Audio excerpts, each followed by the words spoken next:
Bonjour et bienvenue dans cette édition spéciale d'ASY TV. Retrouvez tout de suite le résumé du match ASY US Créteil. L'ASY va donc donner le coup d'envoi de ce match, un match qui semble à sa portée.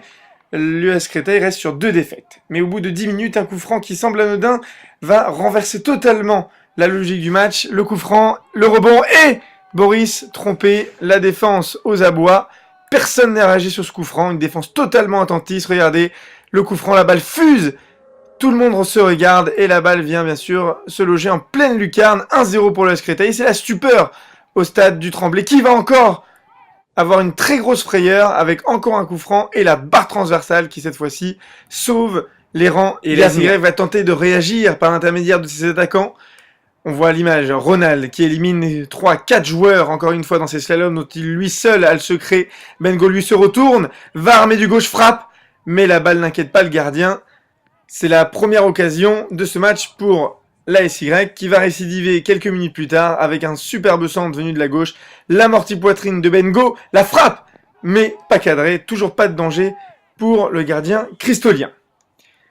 L'US Créteil va continuer de pousser et sur cette action venue de la droite avec éliminé tout d'abord Aouzi qui se jette un peu n'importe comment, l'action sur le côté droit, le centre venu du numéro 11, la déviation d'Anthony, le numéro 9 prend le dessus ensuite sur Anthony, le petit décalage, la passe venue de la droite pour le côté gauche, attention face à Boris, c'est le deuxième but cristolien, Boris encore battu sur cette superbe frappe du pied gauche de l'attaquant cristolien.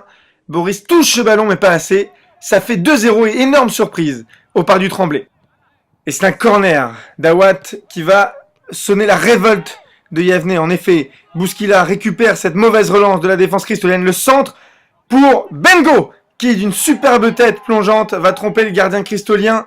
On va le voir sur ces images, Bengo à la réception de ce centre, une superbe tête plongeante. Jonathan Benguigui réduit donc le score 2-1 pour l'US Créteil.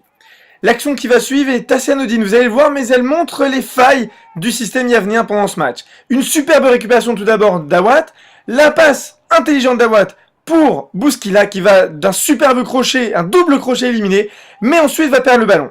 Et on a décidé de vous montrer cette image puisque c'est ce qui s'est passé tout au long du match. La ASY n'a pas joué sur les qualités qu'il fallait sur ce terrain, elle a joué trop sur des qualités techniques alors que le terrain ne lui permettait pas. Elle aurait dû plus se concentrer sur les qualités physiques et c'est bien là que l'US Créteil a dominé le match.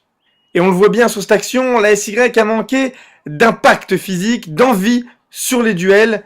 L'US Créteil était bien plus présent. Regardez bien une action qui m'a dit, regardez la balle perdue bêtement au milieu de terrain et ça va amener un danger, une action qui finalement n'aboutira pas sur un but, mais c'est symptomatique d'un match dominé par l'US Créteil, encore une fois, comme je vous le disais, sur l'impact physique. Alors heureusement, l'ASY va décider d'alterner un peu son jeu et proposer un jeu beaucoup plus direct. Regardez cette relance de Boris Raka qui va atterrir directement dans la surface adverse. Adam au contrôle et qui va être repoussé sur le côté gauche. Mais ce n'est pas fini. Adam se retourne, la passe en rentrée pour Ronald qui rate le ballon, mais qui, à force d'abnégation et d'envie, va récupérer ce ballon, armer une frappe du droit, frapper croisé et c'est contré par le défenseur cristolien. S'ensuit un corner qui va donner un deuxième corner. Sur le côté droit, Bouskila au corner. Le deuxième poteau pour Bengo. La frappe enchaînée après un contrôle superbe et le but. 2 buts partout après cet enchaînement incroyable de Bengo. Amorti poitrine, frappe du droit croisé. Le gardien ne peut rien. 2 buts partout. Égalisation sublime de Bengo qui est vraiment l'homme en forme de la ASY dans cette première mi-temps. La ASY a fait donc un superbe retour dans ce match et va essayer d'enfoncer le clou et de prendre l'avantage dans ce match. On va le voir avec une très belle occasion. Kaba sur Matane. Matane va éliminer pas moins de 3 joueurs sur cette action. 1, ensuite 2 et puis 3 en se décalant sur le côté droit. La frappe de Matane enchaînée. Malheureusement trop écrasée. Et Adam qui ne suit pas alors que le gardien avait relâché le ballon. On va revoir donc cette action de Matane qui, avec un superbe crochet, était toujours très élégant. La balle sur son pied droit, elle ne quitte pas son pied, elle est très très proche de son pied droit. La frappe enchaînée est malheureusement trop écrasée.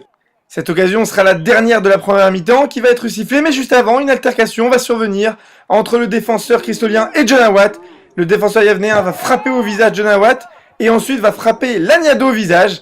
L'ASY a posé une réclamation suite à ce comportement violent du club cristolien. Le numéro 3 risque plusieurs matchs de suspension. La deuxième mi-temps reprend de plus belle et c'est l'US Créteil qui est à l'attaque avec un superbe centre en retrait. L'intervention d'Aouzi in extremis qui enlève ce ballon d'une aile de pigeon incroyable à l'attaquant cristolien qui allait marquer dans le but vide. La SY a du mal à rentrer dans cette mi-temps et on voit à l'image Anthony qui éprouve les plus grandes difficultés à intervenir sur le numéro 9, qui gagne son duel, fait un petit pont et heureusement, dans son style caractéristique, Warren qui s'impose magnifiquement, alliant physique et technique sur cette intervention.